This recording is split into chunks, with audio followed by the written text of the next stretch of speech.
ہفتہ میں تمام ہندوستان پاکستان پڑھتا ہے عروض کہ اگر میں نے اپنے کتاب میں یہ درس کیا ہے کہ میں نے عروض کا بہت زیادہ جو حصہ ہے وہ آپ کے کتاب سے فائدہ اٹھایا ہے.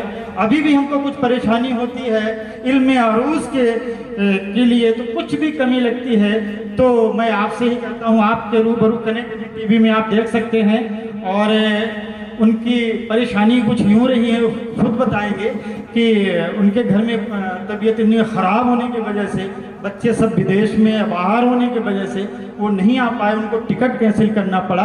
اب یہ میں انہی کے حوالے کر رہا ہوں کہ وہ ہم سب کو علم عروض یا جو میرے بارے میں کہنا چاہیں وہ کہیں میں تو کہتا ہی رہوں گا. جی سر ڈاکٹر اعظم صاحب. آ رہی تو دوستوں بہت نوازش کرم اور ایک مجبوری لائق تھی جس کی وجہ سے بہت دل چاہ رہا تھا سلیم رضا صاحب کے اس پروگرام میں شرکت کے لیے. میں بے پناہ متمنی تھا لیکن گھر کی کچھ کنڈیشنز ایسی ہو گئی جن کی وجہ سے آنا ممکن نہیں ہو سکا. لیکن اس کے باوجود بھی آپ کی اس بزم کی میں زیارت کر رہا ہوں, اس بزم کو دیکھ رہا ہوں. تا حد نظر لوگ ہی لوگ دکھائی دے رہے ہیں اور اس سے یہ اندازہ ہو رہا ہے کہ یہ محفل یہ بزم کتنی شاندار سجی ہوئی ہے اور ایسی محفل کا حصہ نہ بن پانا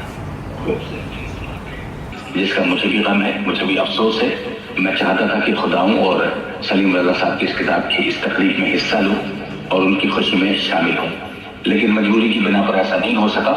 جو کچھ میں ان کے لیے کہنا چاہتا ہوں میں آپ کو یہاں سے گوش گزار کر دیتا ہوں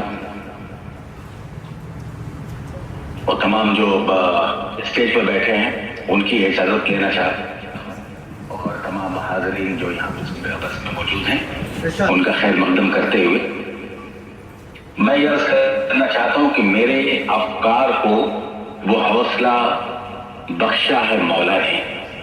میرے افکار کو وہ حوصلہ بخشا ہے مولا نے. خیالوں کا پرندہ اڑ رہا ہے آسمانوں میں.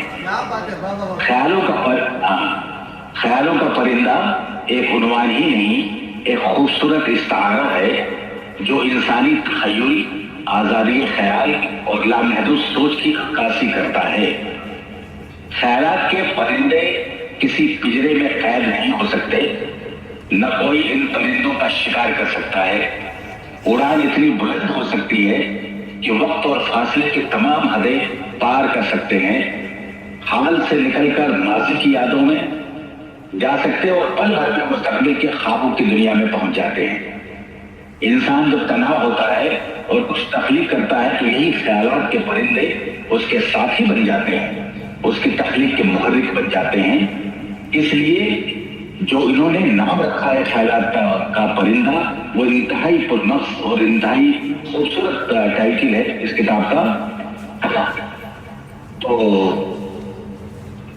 از اٹ اوکے, میری آواز آ رہی ہے سب تک؟ کچھ یہ باتیں ہوتی ہیں نا آپ کی طرف سے کچھ ہے تو پھر لگے کہ ہاں ڈویل ہو رہا ہے. سلیم رضا کی خیالوں کا پرندہ صرف آسمان کی طرف کی پرواز نہیں کرتا, وہ گھر